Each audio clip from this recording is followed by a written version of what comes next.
If your video looks perfect inside DaVinci Resolve, but then loses quality after exporting, the problem is usually not your editing. It's your export settings, and the biggest mistake people make is relying on presets. They look convenient, but they limit your control, especially when it comes to bitrate, which is one of the most important factors for quality. So, instead, we're going to do this properly using a custom export. Once your edit is finished, head over to the Deliver page at the bottom. This is where your final video gets created. Instead of clicking on YouTube or any preset, go to the top and select Custom Export. This gives you full control over everything. Now, it might look a bit overwhelming at first, but you really only need to focus on a few key settings. Start with the format. Set it to MP4. Then for the codec, choose H.264. This is the standard for YouTube and gives you a good balance between quality and file size. Next, check your resolution. This should match your timeline exactly. If you edit it in full HD, keep it at 1920 by 1080. If you edit it in 4K, keep it at 3840 by 2160. Trying to upscale your video here doesn't improve quality. It just makes your file larger, and can even make things look worse after YouTube compresses it. Same idea with frame rate. Match whatever you used in your timeline.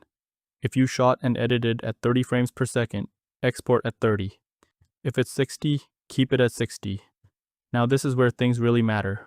Scroll down to quality, and instead of leaving it on automatic, switch it to restrict. This lets you control the bitrate directly. For full HD, set it somewhere between 10,000 and 15,000 kilobits per second. For 4K, go with 35,000 to 45,000. This is the sweet spot.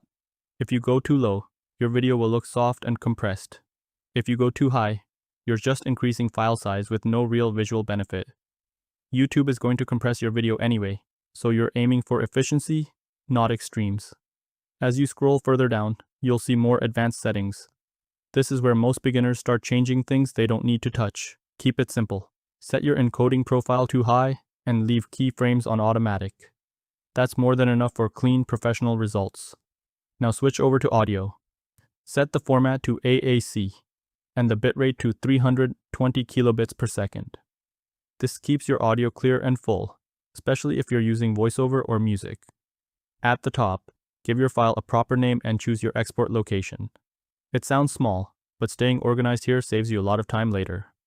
Then click Add to Render Queue and hit Render All. And that's it. One thing I've learned after exporting a lot of videos is that more settings does not mean better results. In fact, most of the time, the more you tweak, the easier it is to mess something up. Consistency is what matters. Once you find settings that work, stick with them. If your videos still don't look right after export, it's usually not the export itself. It's either your timeline settings, your original footage, or your color work before this step. If this helped you, drop a like and subscribe.